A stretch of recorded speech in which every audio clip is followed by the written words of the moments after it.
भाषा नहीं, यह हमारे दिल की बात है। सुबह की पहली किरण, शाम की सुनहरी रात है। यह हमारी जड़ों की पहचान, हमारी संस्कृति का सार है। हर भारतीय के लिए यह एक अनमोल उपहार है। मीरा के भजनों की मिठास इसमें, कबीर की साखी इसमें, प्रेमचंद की कहानियों का एहसास इसमें, भारत की हर जीत इसमें। यह सिर्फ एक दिन का जश्न नहीं, परंतु हर दिन का गौरव है। यह हमारी पहचान का आधार, हमारी भाषा का गौरव है। आज के इस डिजिटल दौर में भी इसका ही राज है। हर मोबाइल, हर स्क्रीन पर इसका ही साज है। पर हम इसे भूलते क्यों जा रहे हैं? ये कैसा हमारा व्यवहार है? यह सिर्फ एक वर्णमाला नहीं, हमारा स्वाभिमान है। यह हमारी आत्मा का गिर, यह हमारी धरती का मान है। हर मुश्किल में इसने हमारा साथ निभाया, पूरे देश को इसने एक सूत्र में पिरोया। आज हम सब मिलकर करें इसका सम्मान, हिंदी को दे नया और ऊंचा स्थान। हर घर, हर मन में हो इसका वास। आओ हिंदी दिवस पर यही है हमारी आस। मैं तो बताने जा रहा हूँ, जैसा कि हम सब जानते हैं, हर साल 14 सितंबर को हिंदी दिवस मनाया जाता है। 14 सितंबर 1949 को भारत के संविधान ने हिंदी को भारत की राजभाषा का दर्जा दिया, इसलिए इस देश को विशेष महत्व दिया जाता है। हिंदी केवल एक भाषा नहीं है, ये हमारी पहचान, संस्कृति का प्रतीक है। भारत एक विशाल का देश है जहाँ अनेक भाषाएं बोली जाती है। उन सबके बीच हिंदी वह भाषा है जो पूरे देश को एक सूत्र में बांधती है। हिंदी सरल, मधुर और सबके लिए समझने योग्य भाषा है। लेकिन एक प्रश्न हम सबको मानना चाहिए, क्या हिंदी को हम उसका पूरा सम्मान देते हैं? हमेशा लोग अंग्रेजी को प्राथमिकता देते हैं और हिंदी बोलने में संकोच महसूस करते हैं, जबकि सच्चाई ये है कि जब हम अपनी मातृभाषा में बात करते हैं तो ये हमें आत्मविश्वास और आत्मीयता दोनों प्रदान करती है। हिंदी दिवस हमें यह बताता है कि हमें अपनी मातृभाषा की गर्व करना चाहिए और इसे हर जगह अपनाना चाहिए, जैसे स्कूल, विद्यालय, ऑफिस में भी। अंत में मैं ये बोलना चाहूँगा, हिंदी हमारी आत्मा की भाषा है, उसकी जिम्मेदारी करना हमारा फर्ज है। धन्यवाद। सुप्रभात, मेरा नाम आयान है, कक्षा 4 का छात्र हूँ। आज मैं आपके सामने हिंदी दिवस पे सुनाने जा रहा हूँ। हिंदी को भारत की राज्य भाषा सन 1949 को घोषित किया गया था।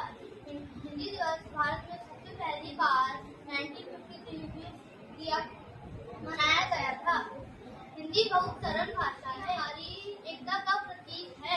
हिंदी कश्मीर से लेकर कन्याकुमारी तक बोली जाती है। धन्यवाद। जय हिंद। आज मैं आपको हिंदी दिवस के बारे में एक भाषण सुनाने जा रहा हूँ। हिंदी दिवस हर साल 14 सितंबर को मनाया जाता है। हिंदी हमारी राजभाषा है। हिंदी भारत में अधिक सबसे बोले जाने वाली भाषा है। सुप्रभात, मेरा नाम दिवाली है, मैं कक्षा 4 का छात्र हूँ। आज मैं आपको हिंदी दिवस के बारे में कुछ राइट सुनाने जा रहा हूँ। हिंदी दिवस हर साल 14 सितंबर को मनाया जाता है। यह पूरी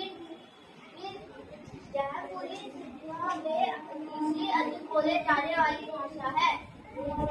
हिंदी भाषा का हमें हमेशा सम्मान करना चाहिए। मेरा नाम अनन्या है, मैं कक्षा 4 की छात्र हूँ। आज मैं आपको हिंदी दिवस पर भाषण सुनाने जा रही हूँ। हर साल हिंदी दिवस 14 सितंबर को मनाया जाता है। 1949 में हिंदी को हमारी राजभाषा घोषित की गई थी। हिंदी हमारे देश की पहचान है। हिंदी हमारे देश की एकता का प्रतीक है। इस दिन विद्यालयों में अलग अलग कार्यक्रम किए जाते हैं। हमें हिंदी भाषा का सम्मान करना चाहिए।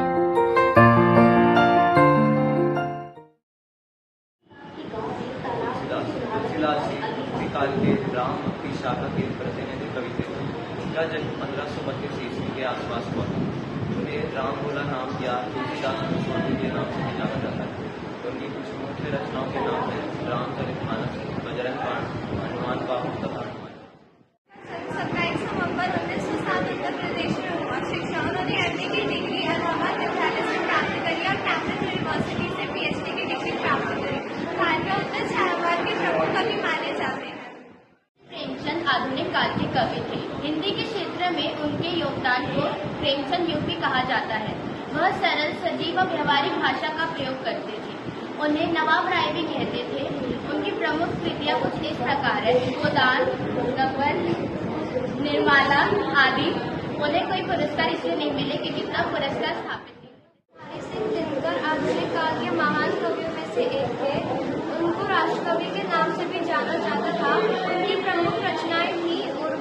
पुरुषोत्तम की प्रतीक्षा और रश्मि, जिन्हें आधुनिक काल की मीराबाई भी कहा जाता है, उनका जन्म 26 मार्च 1907 में हुआ था, जो ब्रिटिश काल के अंदर।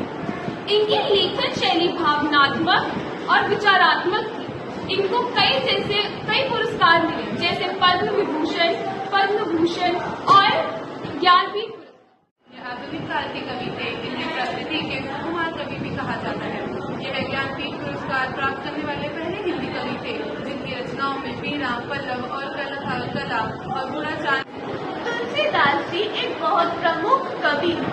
तुलसीदास जी हिंदी साहित्य के बहुत प्रमुख कवि और भक्त हैं। इन्होंने राम जी पर आधारित रामचरितमानस जैसे प्रमुख कृतियों की भी स्थापना की। इनका जन्म 1532 में उत्तर प्रदेश के राजापुर गांव में हुआ। इन्होंने अपना अधिकांश जीवन वाराणसी में बिताया, जहां इन्होंने हनुमान चालीसा भी लिखी और संकट मोचन मंदिर की स्थापना भी करी।